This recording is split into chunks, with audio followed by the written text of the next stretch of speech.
Ashley, the wildlife host, and thanks for joining me and the Staten Island Museum for another edition of Super Science Saturday. This month, we're learning about water critters. When you think of New York City, marine life probably doesn't come to mind. This metropolitan area is known for its unique culture, giant slices of pizza, and bustling streets full of people. However, it's also situated in just the right spot to attract a wide variety of biodiversity under the sea. You might ask, but why are so many animals drawn to this area? The reason for the species richness found around New York City is its local bite. Now, I don't mean bite like something to eat. In geography, a bite is defined as a section of curved shoreline that creates a shallow bay. The New York Bight is a popular place for many species to gather over the course of the changing seasons.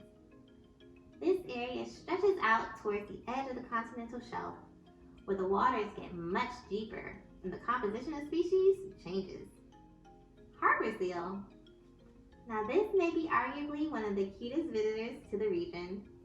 Harbor seals belong to the pinniped family, which consists of marine mammals with limbs that have evolved into flippers for propulsion underwater.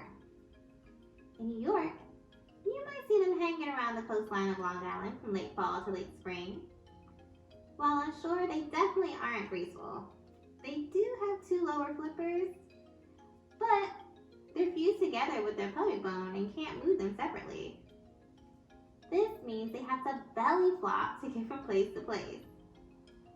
When they aren't laying around and resting on beaches and rocky outcrops, these seals are diving below the surface in search of crustaceans, mollusks, and fish. They can remain underwater for nearly 30 minutes at a time, and they're formidable hunters while down there too. This is when that fused pelvic bone comes in handy, as it allows the flippers to swiftly cut through the water and bring them to speeds of nearly 12 miles per hour. Not too shabby for a 200 to 300 pound fluffy ball of blubber. Bottlenose dolphin. When I think of dolphins, I often imagine them swimming swiftly through warm tropical seas, but they also live in more temperate areas as well. Bottlenose dolphins are summer visitors to the waters off of New York City.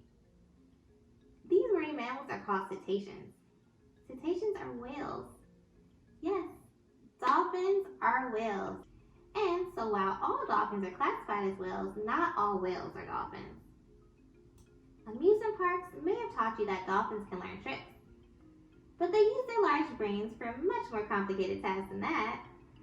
These animals are highly intelligent and use their smarts to communicate with others in their groups, called pods. Scientists have even learned that they give each other names to identify themselves by. These names are called signature whistles and are learned by dolphins when they are young. If a dolphin's signature whistle is played, the dolphin will respond with that same whistle.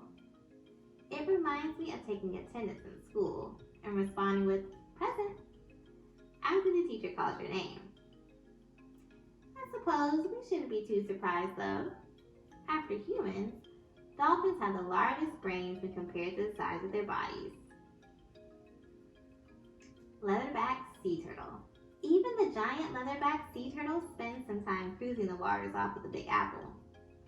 Now, adults of this species can be up to 9 feet long and weigh over half a ton. That's more than 1,000 pounds. However, if you were going to see one in the New York City area, it would likely be much smaller. The New York Bight is a wonderful nursery for juveniles of these big old turtles, along with other species of turtles like green sea turtles and Kim's Ridley sea turtles. As their name suggests, they have leathery skin instead of a typical hard shell. This adaptation contributes to their ability to dive more than 3,000 feet down into the ocean depths by absorbing nitrogen. The release of nitrogen into the bloodstream is the reason why scuba divers get decompression sickness, or the bends, when transitioning from deep water to the surface. These leatherback turtles don't have to deal with that because Mother Nature is ingenious. They can also collapse their lungs to help manage the immense pressure found in the deep. The most amazing fact about these sea turtles, in my opinion, is that they can actually regulate their internal temperature. Vessels carrying cold blood from their limbs flow glow near vessels carrying warm blood from their core. And this keeps them a couple of degrees warmer than the surrounding waters. This has allowed them to spread around the world, but they still avoid the exceptionally frigid Arctic and Antarctic regions. I don't blame them though, that's too cold for me too. So we just covered a few of the many species that can be found in the rich waters around New York City.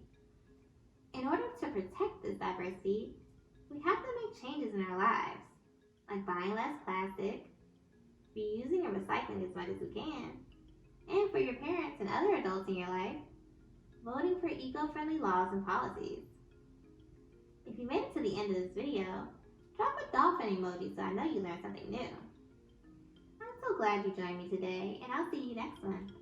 Bye!